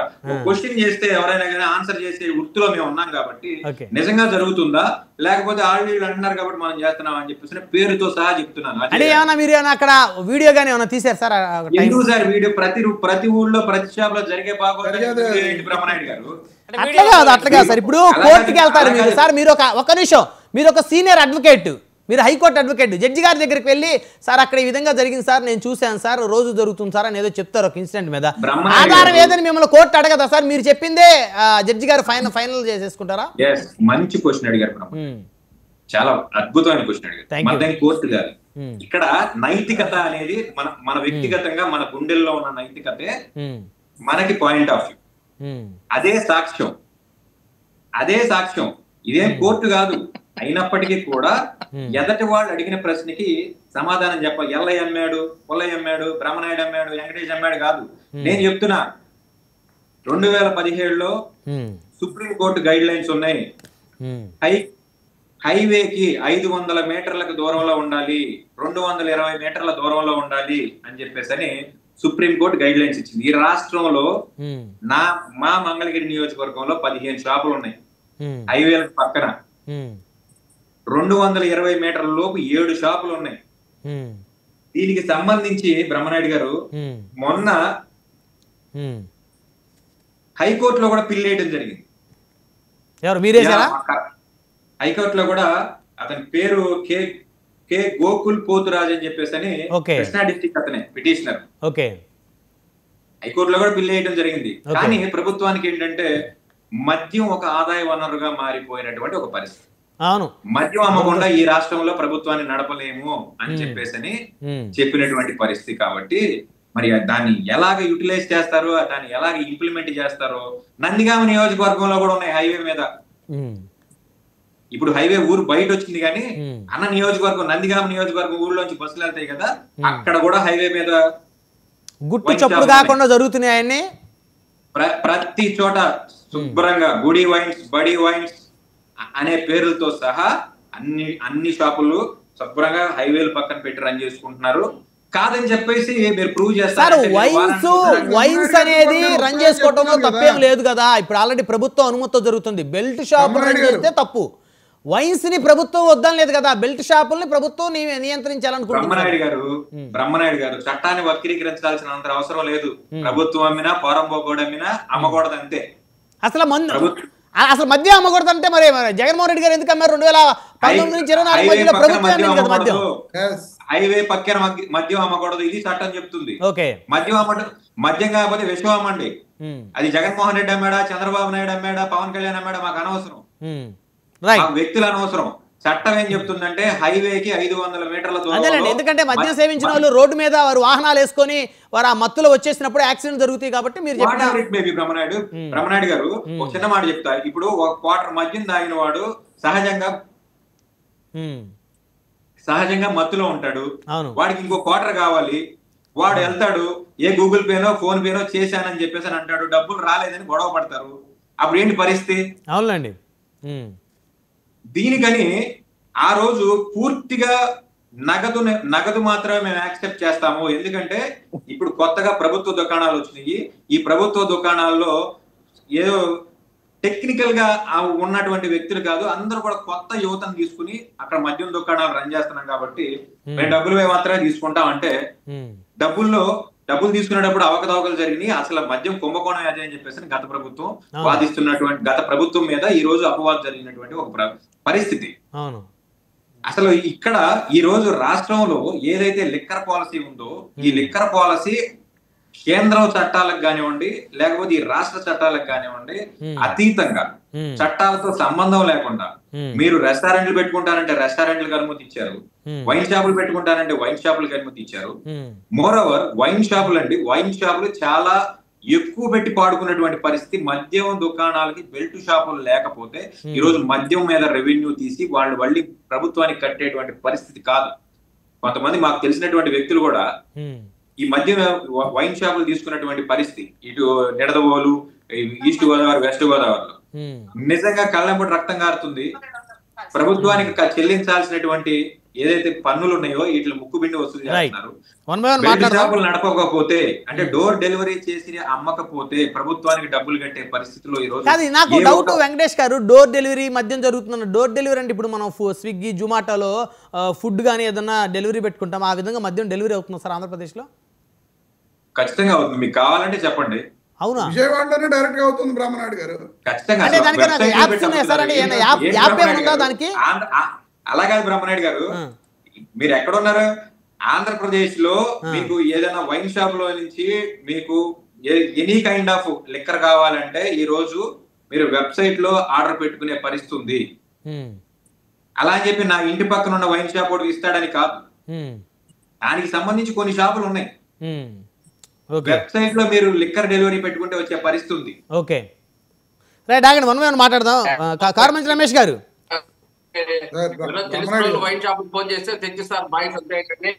అదే నాకు అర్థం అవ్వలేదు. డెలివరీ పెట్టుకుంటే కాదు, జొమాటో ఓపెన్ చేసి పలానా రెస్టారెంట్ పిక్ చేసుకొని chicken biryani mutton biryani pick చేసుకొని ఫోన్ పే చేసినంత ఈజీగా మద్యం డెలివరీ అవుతుందంటే నేను నమ్మలేకపోతున్నాను. అదేదో నా యాప్స్ ఏమైనా ఉంటే చెప్పండి, ఆ యాప్స్ వేసుకొని ఒకసారి ట్రై చేద్దాం. లేవండి, యాప్స్ ఏమి లేవు. మీకు డైరెక్ట్ గా ఫోన్ చేస్తే ఇంటికి మద్యం మందు తెచ్చేస్తారు. ఎవరు సార్? ఇప్పుడు డైరెక్ట్ గా అంటే నేను మందు తాగాను కాబట్టి బాగోదు. మరి నేను ఫోన్ చేస్తే రమేష్ కూడా మందు తాగుతున్నాడేమో అని చెప్పి లైవ్ వెళ్తుంది, బాగోదు. మందుకు ఇప్పుడు షాప్ కు ఫోన్ చేస్తే పలానా చోటకి మందు పట్టుకెళ్ళి ఇచ్చేయండి, ఇచ్చేస్తారు. అర్థమైందా సార్? ఇందాక వేణుగోపాల్ గారు అంటే ఎవరన్నా తెలిసిన వ్యక్తులు ఎవరన్నా ఉంటే ఆ షాపుల్లో వారికి ఉన్న పరిచయం మీద సాన్నిధ్యం మీద ఏదో తీసుకొచ్చి ఇస్తారు. ఇప్పుడు వారి బిజినెస్ కోసం వేణుగోపాల్ గారు మధ్యాహ్నం వెళ్ళి మధ్య షాపులో కొనుక్కోవడం తప్ప వారి బిజినెస్ కోసం డోర్ డెలివరీ చేయమని చెప్పి ఎక్కడా లేదు. బిజినెస్ కోసం వారు చేస్తారు, దాంట్లోనే అవినీతి జరుగుతుంది. 50 రూపాయలు ఎక్సెస్ అమ్ముతున్నారు. అలాగే సార్, తెలిసినోడికి ఇస్తేనే కదా వ్యాపారం ఆన్లైన్ లో. వన్ బై వన్ మాట్లాడుతూ ఆగండి రమేష్ గారు. అంటే కొత్త విషయం చెప్పారు ఈరోజు డిబేట్లో. మద్యం షాపుకు ఫోన్ చేసి మద్యం కావాలని అడిగితే ఇంటికి వచ్చేసి ఇచ్చి వెళ్ళిపోతున్నారు ఆంధ్రప్రదేశ్లో, మొత్తం ఆంధ్రప్రదేశ్ వ్యాప్తంగా అని. డెఫినెట్ గా మీకు ఏ అనుమానం అక్కర్లా. ఓకే అండి, ఒకసారి అంటే మీరు చెప్పింది నిజమా అబద్ధం అనేది ఒకసారి ప్రాక్టికల్ గా ట్రై చేయాల్సిన అవసరం కూడా ఉంది. మీరు పర్సనల్ గా మీరు ఎక్కడ విజయవాడలో ఉంటారంటే విజయవాడ వస్తాను, హైదరాబాద్ లో ఉంటారంటే హైదరాబాద్ లో వస్తాను, నేను మీకు పర్సనల్ గా మీకు చూపిస్తా. కాదండి, మరి ఇంత అభివృద్ధి చెందిన హైదరాబాద్, బెంగళూరు, చెన్నై లాంటి, ముంబై లాంటి మహానగరాల్లో ఆ ఫెసిలిటీ వాళ్ళు ఎందుకు కల్పించలేకపోతున్నారు? అది వాళ్ళని అడగాలి. ఆంధ్ర రాష్ట్రం మద్యం వ్యాపారంలో అంత డెవలప్ అయిపోయింది. ఆ రకంగా ఎందులో డెవలప్ అయినా అవ్వకపోయినా చంద్రబాబు నాయుడు గారు మద్యం వ్యాపారంలో మాత్రం ఆంధ్ర రాష్ట్రాన్ని డోర్ డెలివరీ వరకు తీసుకెళ్లే పరిస్థితికి తీసుకొచ్చారు. ఓకే బ్రహ్మనాయుడు గారు, మనం ఎన్ని మాట్లాడుకున్నా నిజాలు అబద్ధాలు కావు. ఎందుకంటే సజ్జా అజయ్ గారు ఆయన పార్టీని ఆయన డిఫెండ్ చేస్తారు, తప్పదు. వేణుగోపాల్ గారు ఆయన పార్టీని ఆయన డిఫెండ్ చేస్తారు, ఆయనకి తప్పదు. కానీ నిజాలు మాట్లాడుకోవాలి. ఎక్కడ ఏమీ జరగట్లేదు, అంతా చాలా శుద్ధపోసలాగా చాలా బాగుంది అని చెప్పడం అనేది చాలా తప్పు. ఎందుకంటే మీరే చెప్పారు ఇందాడ అభినయ్ రెడ్డి గారు తెల్లారగట్ల చూసాను, అది వాస్తవం. అది ఆయన లైవ్ చాలా మంది విలేకరులను వెంట పెట్టుకొని కెమెరాలు వెంట పెట్టుకొని ఎర్లీ మార్నింగ్ వెళ్ళాడు. మద్యం అక్కడ ఏదో వైన్సో లేకపోతే సంథింగ్ అది దుకాణం అర్థం కాలేదు, కానీ ఆయన అయితే ఒక రైడింగ్ వెళ్ళినట్టు వెళ్ళి ఒక 50 నుంచి 100 మంది జనాన్ని వేసుకొని వెళ్ళాడు. అదైతే బహిరంగంగా అందరూ చూశారు. దాని మీద ప్రభుత్వం యాక్షన్ కూడా తీసుకుంది. 10 రూపాయలు ఎక్సెస్ ఎందుకు తీసుకున్నాను అని అడిగితే మా ఇష్టం అని చెప్తున్నాను. ఒక నిమిషం వేణుగోపాల్ గారు వారిని చెప్పండి సార్, కంక్లూడ్ చేయండి సార్. మీరు రమేష్ గారు సమయం లేదు, మీరు కంక్లూడ్ చేయండి. వేణుగోపాల్ గారు నేను మాట్లాడిన తర్వాత మీరు మాట్లాడండి. ఓకే, ఇప్పుడు నేను మీకు చూపించిన వీడియో 10 రూపాయలు ఎక్సెస్ తీసుకుంటున్న వీడియో. ఎందుకు తీసుకుంటున్నావు నువ్వు అని అడిగితే, నీకు కావాలంటే తీసుకోలేకపోతే మానే, నా బాటిల్ నాకు ఇచ్చే అంటున్నాడు అతను. డైరెక్ట్ గా వీడియోస్ అవి నేను మీకు లైవ్ లో చూపించాను ఇప్పుడు. అలాగే వేణుగోపాల్ గారు మాట్లాడుతూ ఆ కేసులో ఉన్న విజయసాయి రెడ్డి గారే చెప్పడం జరిగింది, వాళ్ళతో పాటు ఉన్న మనుషులే చెప్పడం జరిగింది అని చెప్పి ఆయన చెప్పడం జరిగింది. క్లియర్ గా విజయసాయి రెడ్డి గారు ఎంక్వైరీకి వెళ్లే ముందు ఘట్టంలేని ఆదిశేషగిరిరావు గారి ఇంట్లో చంద్రబాబు నాయుడు గారు ఆత్మలాగా ఎప్పుడూ చంద్రబాబు నాయుడు గారితో పాటు ఉండే టీడీ జనార్దన్ గారిని కలిసి అక్కడ చర్చలు సాగించిన తర్వాత ఆయన్ని కేసులో ఇరికించమని చెప్పిన తర్వాత ఈ రకంగా ఒక స్టోరీ వెళ్ళి విజయసాయి రెడ్డి గారితో చెప్పించిన విషయం వేణుగోపాల్ గారు చెప్పలేదు. మరి ఆ విషయాన్ని కూడా వేణుగోపాల్ గారు చెప్పుంటే చాలా బాగుండేది. వేణుగోపాల్ గారు సార్ ఒక్క నిమిషం సమయం తక్కువ ఉంది. రమేష్ గారు దయచేసి సహకరించాలి సార్. ఒక్క నిమిషం. శ్రీకాంత్ రెడ్డి గారి గురించి అనిల్ కుమార్ యాదవ్ గారి మనిషి శ్రీకాంత్ రెడ్డి గారి గురించి కూడా చెప్పడం జరిగింది. శ్రీకాంత్ రెడ్డి క్లియర్ గా చెప్పడం జరిగింది, పోలీస్ స్టేషన్ లో నన్ను భయపెట్టి కొట్టి నా చేత సంతకాలు పెట్టించారు, నేను ఏ విధంగానూ అక్రమాలుగా అవినీతి పాల్పడలా, ఆ కన్ఫెషన్ స్టేట్మెంట్ నన్ను ఇబ్బంది పెడితేనే పెట్టిన సంతకం అని చెప్పి కోర్టులో జడ్జి గారు ఎదురుగుండా స్వయంగా చెప్పడం జరిగింది. ఇవేమి వేణుగోపాల్ గారు చెప్పరు. నిజాలను దాచిపెట్టి ఎంతవరకు కూడా అబద్ధాలను వాళ్ళకి అనుకూలంగా ఉన్న విషయాలను మాత్రమే వీళ్ళు డిబేట్ లో చర్చలకు వచ్చి మాట్లాడటం జరుగుతుంది. మాట్లాడితే ఈయన ఎవరు వచ్చినా సరే తల్లి చెల్లి అసలు వ్యక్తిగత విషయాలు మీ పవన్ కళ్యాణ్ గారి వ్యక్తిగత విషయాల గురించి మేము మాట్లాడితే మీరు తలకాయ ఎత్తుకోలేదు. అవి వద్దండి, దయచేసి ఆగండి, సమయం లేదు, ఇంకా సమయం లేదు. మీరు చాలా ఎక్కువ సమయం ఇచ్చారు మీకు. ఆగండి సార్, రమేష్ గారు మీకు సమయం అంతా మీరే తీసుకుంటే కరెక్ట్ కాదు. ఒక్క నిమిషం వేణుగోపాల్ గారు మీరు కంక్లూజన్ ఇవ్వండి. బ్రహ్మనాయుడు గారు షర్మిలమ్మ రాజకీయాల్లో ఉన్నారు, ఆమెకు జరిగిన అన్యాయం చెప్తుంది. ఆ అన్యాయాన్ని మేము కూడా రాష్ట్ర ప్రజలకు తెలియజేస్తున్నాం. నాకు అన్యాయం చెప్పారు. వాళ్ళ ఇంట్లో 4 కోట్ల మధ్యలో మాట్లాడుకుంటే తీర్పిచ్చింది. అది తప్పు, షర్మిల తప్పు చేసింది, ఈ షేర్లు మార్చుకుని తప్పు అని తీర్పిచ్చింది. ఇంకా మీరు తల్లి గురించి మాట్లాడతారు, తల్లి గురించి మాట్లాడతారంటారు ఏంది? అంటే ఇప్పుడు ఇక్కడ ఏమీ లేకుండానే ఈ లిక్కర్ కేసులో ఏమీ లేకుండానే అందరికి నోటీసులు ఇస్తున్నారు. మరి పేరు నాని గారికి ఇవ్వలేదే, మరి కొడాల నాని గారికి లిక్కర్ కేసులో నోటీసులు ఇవ్వలేదే, మరి వల్లభనేని వంశీ గారికి ఇవ్వలేదే, అంబటి రాంబాబు గారికి ఇవ్వలేదే. వాళ్ళకి సంబంధం లేదు కాబట్టి, ఈ కేసులో వారి ఇన్వాల్వ్మెంట్ లేదు కాబట్టి. చంద్రబాబు నాయుడు గారికి తప్ప ఎవరికి ఇవ్వలేదని చెప్పారు. ఒక నిమిషం సార్, ఆగండి సార్, మీ సమయం అయిపోయింది, ఆగండి దయచేసి. వేణుగోపాల్ గారు మీరు కంక్లూజన్ ఇవ్వండి.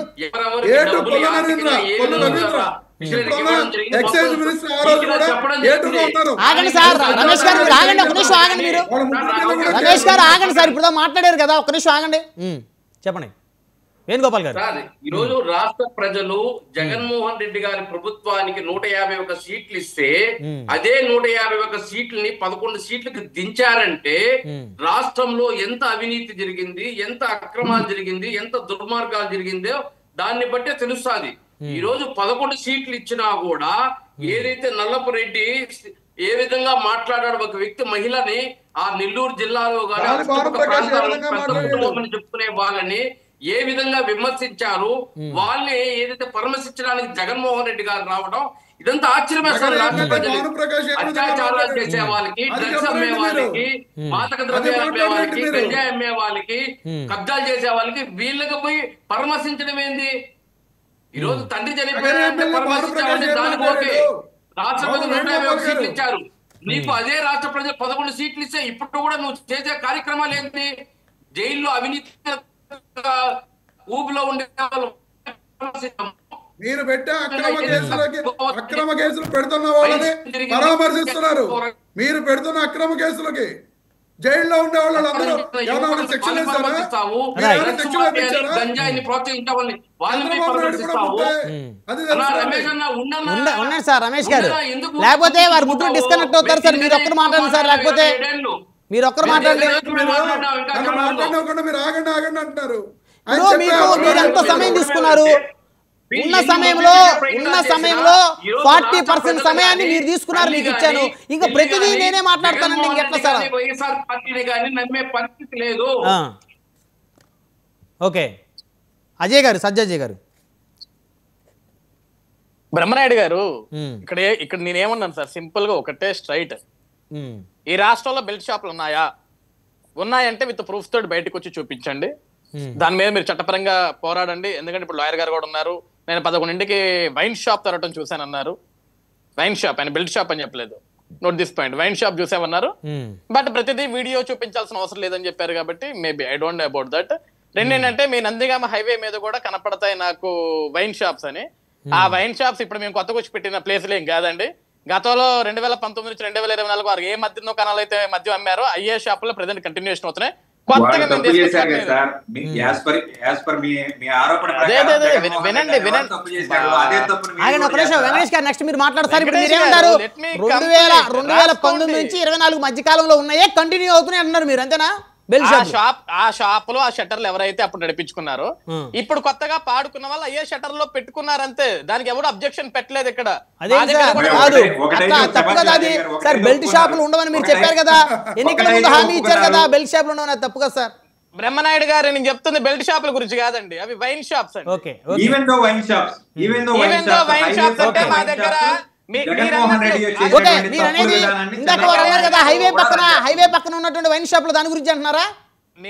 నేనేమన్నాను బ్రహ్మనాయుడు గారు, అవి హైవే పక్కన ఉన్న వైన్ షాప్స్ అంటున్నారు కదా. ఇప్పుడు ఏదైతే వెంకటేష్ గారు ఈ రోజు ఒక లా మాట్లాడారో, మా నందిగామ నియోజకవర్గంలో కూడా దగ్గర చాలా మంది లాయర్లు ఉన్నారు సార్. చాలా అద్భుతమైన సీనియర్ అడ్వకేట్స్ ఉన్నారు, జడ్జెస్ ఉన్నారు. రోజు దాని ముందు నుంచి తిరుగుతున్నారు. జడ్జిలు కూడా తిరుగుతూనే ఉంటారు అటు ఇటు. అందరూ ట్రావెల్ చేస్తున్నారు కదా. ఎందుకు సార్ ఎవ్వరు కూడా సరే మాకంటే నైతిక విలువలు లేవనుకుందాం, పాప వెంకటేష్ గారు లాంటి వ్యక్తులకు నైతిక విలువలు ఉన్నాయనుకుందాం, హైవేల పక్కన వేయకూడదు అనుకో, వీళ్ళందరూ వేయొచ్చు కదా సార్ కోర్టులో. ఇది తప్పండి, ఇక్కడ పెట్టకూడదు, ఇక్కడ మూపి చేసి లోపల పెట్టచ్చు కదా అనొచ్చు కదా, వితౌట్ ఎనీ రెగ్యులేషన్. దారికి పోయేదాన్ని తీసుకొచ్చి నెత్తికి రుద్దుకుంటారా నీకులాగా? ఇప్పుడు వెంకటేష్ గారు, నేను నీకంటే ఎక్కువ మాట్లాడతాను, వెయిట్ చేయండి. మీరు మాట్లాడేటప్పుడు నేను మాట్లాడాల సార్. ఎలా అడ్వకేట్ అయ్యారు మీరు? కోర్టులో ఇట్లా ఎగబడుతుంటారా? వెయిట్,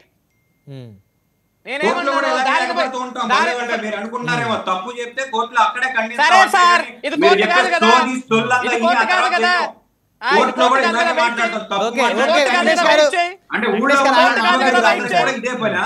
ఊళ్ళో నువ్వు చెప్పేవాని బెల్ట్ షాప్కి వెళ్ళాలి, నువ్వు చెప్పేవాని కోర్టుకి వెళ్ళాలి.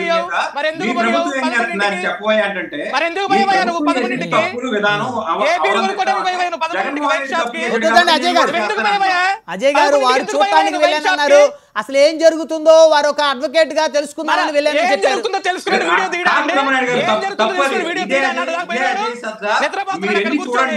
మీరు ఎన్ని చూడండి అని చెప్పేసి ఇదే అడిగాడు కాబట్టి వెళ్ళాను, అడ్రస్ తో సహా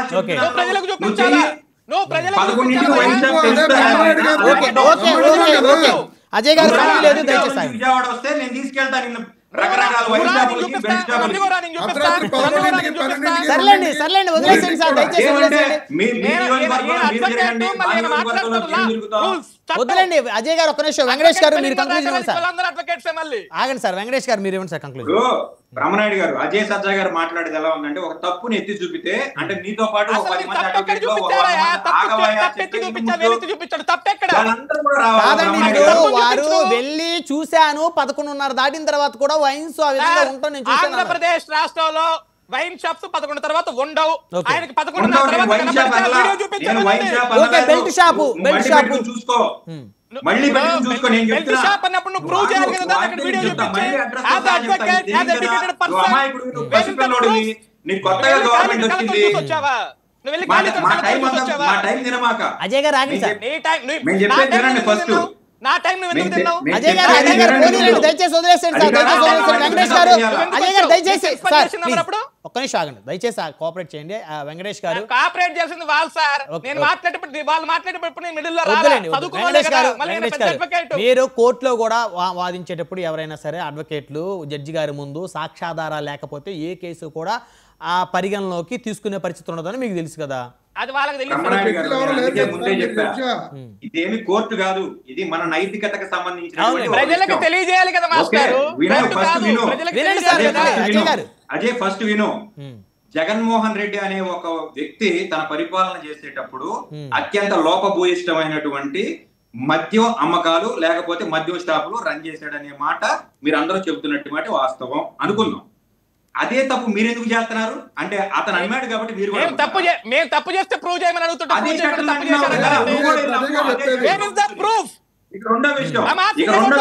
సార్ అజయ్ గారు ఒక్క నిమిషం ఆగండి సార్, ఒక్క నిమిషం సమయం వేస్ట్ చేయదు.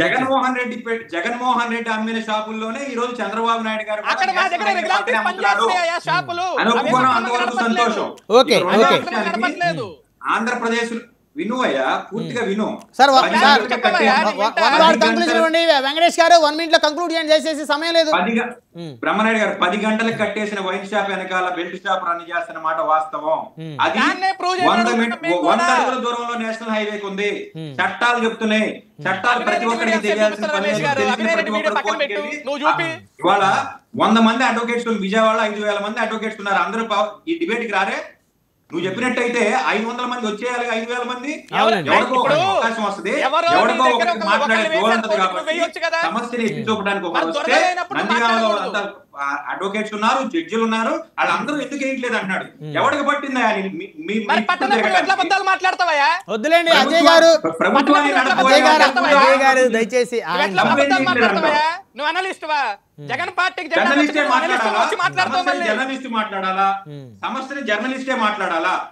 చెప్పు. నువ్వు కామన్ మ్యాన్ కదా, నువ్వు మాట్లాడవా?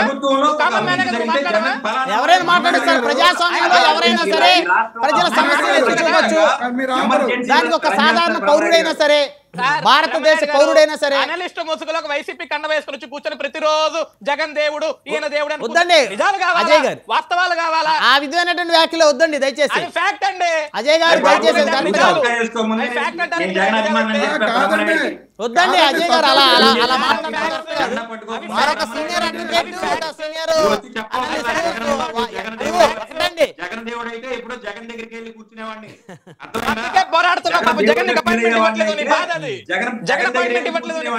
అవసరం లేదు నీకులాగా, మాట్లాడుతున్నా. వెనకాల పెట్టుకున్నాడు కదా ఒక ఫోటో, నీ వెనక నీ ఇంట్లో ఉంటది కదా,